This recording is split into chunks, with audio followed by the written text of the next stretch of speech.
नमस्कार, मैं श्यामगिरी।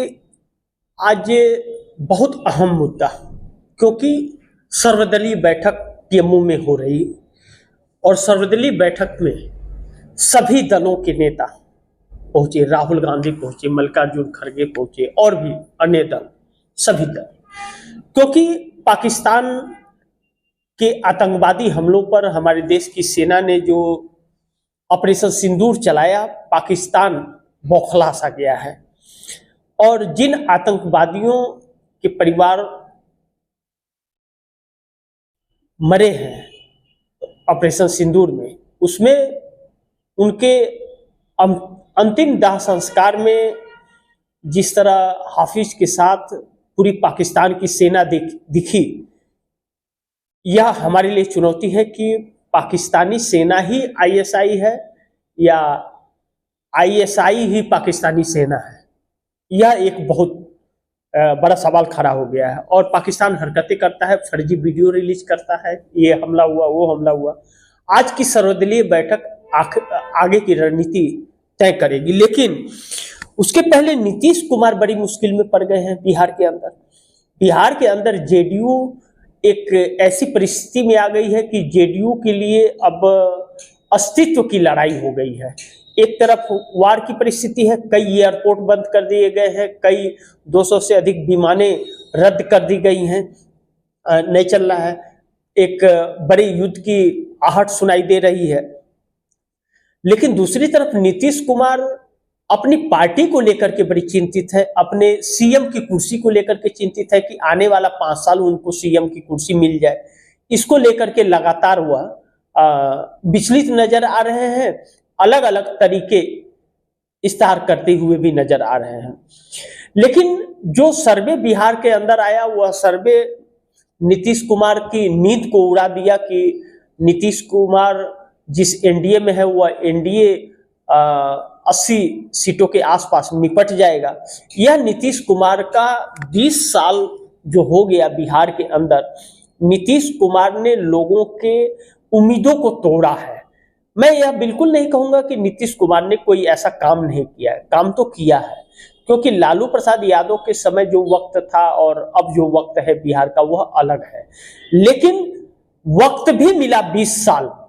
लालू प्रसाद यादव 20 साल पहले अगर वहां सरकार थी और उस वक्त के हालात, उस वक्त के बिहार की कमाई और आज की बिहार की कमाई और आज का वक्त अलग है। तो नीतीश कुमार लालू प्रसाद यादव की बात करके अगर चाहेंगे कि वह पूरी जिंदगी शासन में रहें और राज करते रहे, तो ऐसा तो संभव नहीं है। क्योंकि परिवर्तन लोग इसीलिए लाते हैं कि परिवर्तन लाने का तात्पर्य यह होता है कि लोगों की उम्मीदों पर खड़ी उतरे सरकार। लेकिन सरकार कहाँ उतरी? 13 लाख बच्चे पेपर लीक के शिकार हैं और बीपीएससी के छात्र सड़क पर हैं। अब इस बीच में कांग्रेस को बहुत बड़ा फायदा मिलता हुआ बिहार में नजर आ रहा है, और कांग्रेस को फायदा मिल रहा है तो 2 लोगों की नींद उड़ी हुई है, वह भारतीय जनता पार्टी और नीतीश कुमार। कांग्रेस मजबूत होने का मतलब है कि भाजपा और जेडीयू के वोटों को काटेगी और सीट उनकी छीनेगी। और तेजस्वी यादव मजबूत होने का मतलब है कि चिराग पासवान एनडीए से अलग होकर चुनाव लड़ना, यानी कि जहां जेडीयू और आरजेडी का मुकाबला है, वहां बीच में अगर चिराग पासवान आ रहे हैं तो त्रिकोणीय मुकाबला करा रहे हैं चिराग पासवान आकर के, तो वह नीतीश के वोट को काटेंगे। चिराग पासवान भाजपा के वोट को अपने तरफ कन्वर्ट करने का प्रयास करेंगे और नीतीश कुमार को काटने का करेंगे। तो इस बीच एनडीए के ही वोट इधर से उधर रहेंगे और फ्लोरिंग वोट जो होते हैं, वह देखते हैं कि कौन जीत सकता है, कौन हार सकता है, वह आरजेडी की तरफ शिफ्ट कर जाएंगे। तो इसका फायदा आरजेडी को मिलेगा, उसका फायदा नीतीश कुमार को नहीं मिल पाएगा। वो फ्लोरिंग वोट कट जाएंगे और इन लोगों के वोट बट जाएंगे। अब नीतीश कुमार जहां भाजपा खड़ी होगी, नीतीश नहीं खड़ा करेंगे, वहां भाजपा को तो नीतीश का वोट मिलेगा, लेकिन नीतीश जहां खड़ा करेंगे वहां भाजपा के वोट बढ़ जाएंगे चिराग के तरफ। और इनके चिराग बोलेंगे मैं हनुमान हूं मोदी का, मैं एनडीए के साथ नहीं लड़ रहा हूं, तो क्या हुआ? और नीतीश कुमार उसका जवाब नहीं दे पाएंगे। अब चिराग पासवान, एक 2020 मॉडल जो हुआ था चिराग पासवान का, वही चल रहा है। इस बात को लेकर के नीतीश कुमार बहुत खासे परेशान है। दूसरी तरफ नीतीश कुमार जाए किधर? अब इधर है तो सीएम की कोई लालसा नहीं है, खुद ही सीएम का ऐलान अपने बेटे से करवा रहे हैं या अपने ही लोगों से करवा रहे हैं, लेकिन भाजपा सुनने को तैयार नहीं है। अब ललन सिंह और संजय झा कार्यकारी अध्यक्ष है, लेकिन संजय झा आरएसएस के प्रचारक है, वह भारतीय जनता पार्टी के हैं।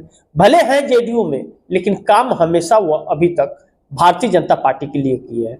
बड़बोलेपन जैसा बोलते भी हैं कि 225 के पार आएगा, 243 सीटें हैं, 225 के पार कौन सा ऐसा धरोहर बिहार को आपने दे दिया जो आपको 225 के पार देगा?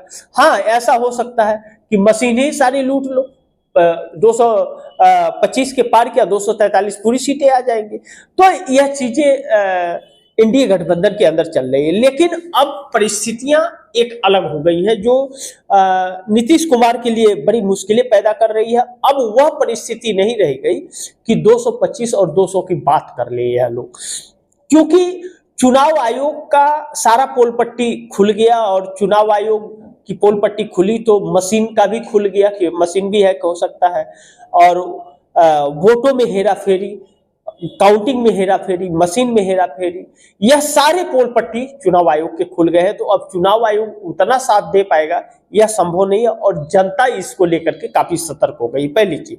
नंबर 2, यह चीज की जो बिहार के अंदर रोजगार का मुद्दा है, अब अगर टीचर के यहाँ, प्रिंसिपल यहाँ या शिक्षा विभाग के अधिकारी के पास में बेड भर के अगर 500 का नोट मिलने लगे तो सवाल तो उठता है कि कैसा सुशासन राज है, पहली चीज। उसके बाद रोजगार देने में नीतीश कुमार ने ठगा है बिहार को, यह चीजें बिहार को खाई जा रही है।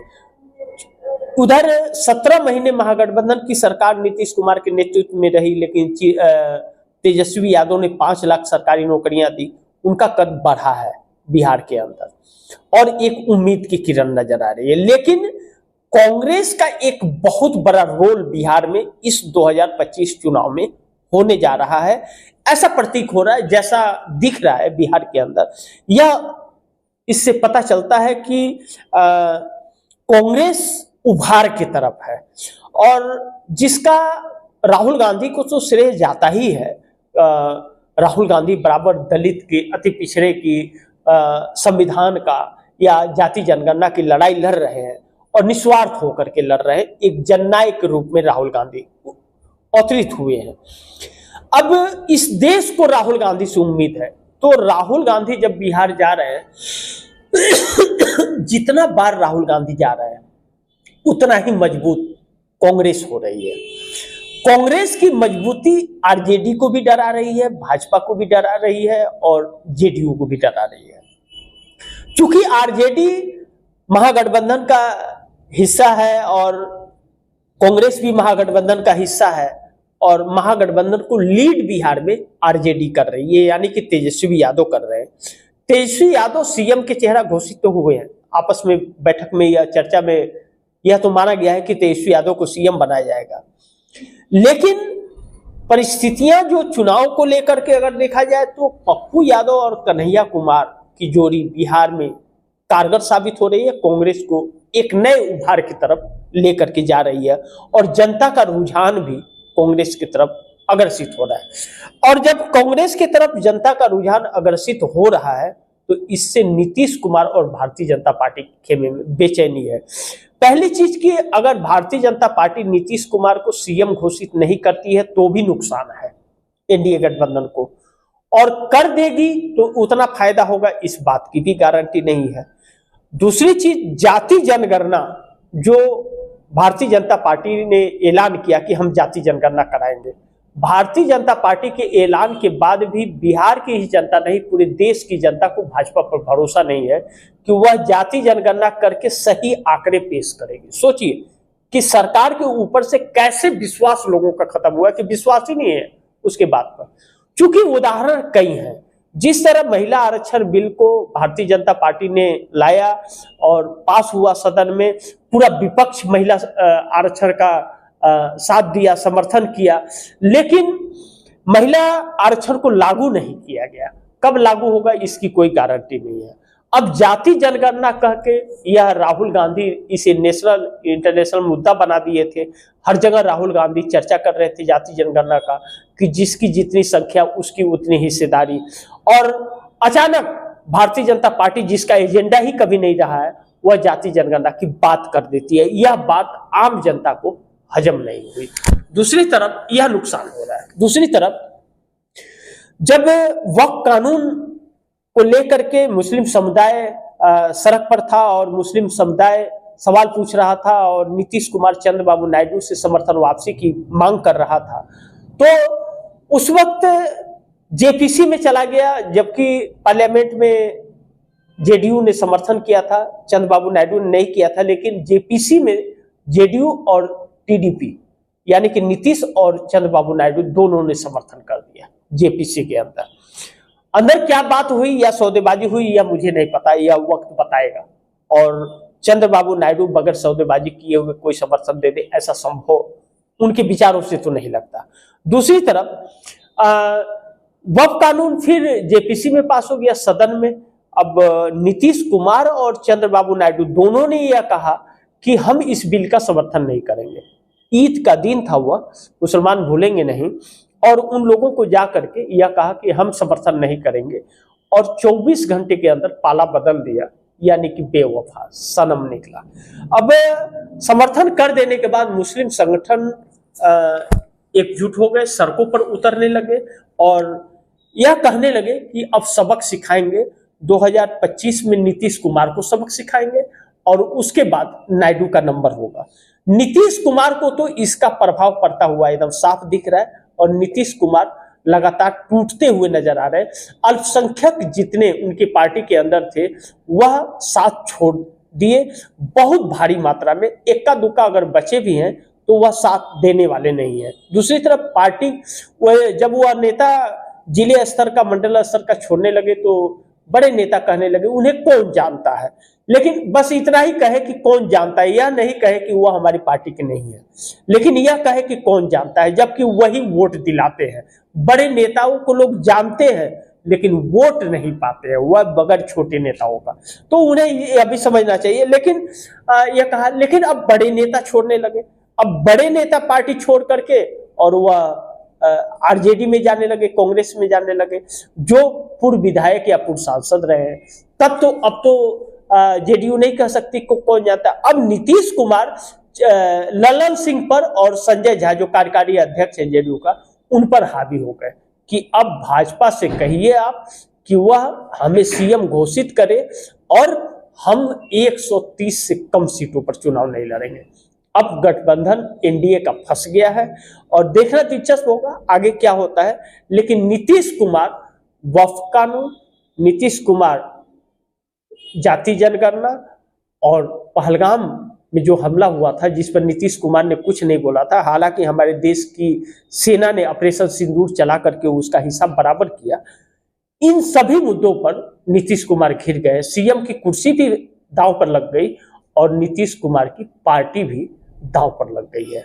दूसरी तरफ आज सर्वदलीय बैठक जो दिल्ली में हुआ उसमें बहुत अहम फैसले हुए होंगे, क्योंकि सर्वदलीय बैठक अगर सरकार ने बुलाई और सभी दल एक साथ गए और सभी दलों ने यह ऐलान किया कि हम सरकार और सेना के साथ खड़े हैं, कोई भी एक्शन आप लीजिए लेकिन सबक सिखा दिया जाए और कि ताकि पाकिस्तान फिर सर उठा करके बोल ना सके। और वह हमारी सेना बखूबी करती हुई नजर आ रही है।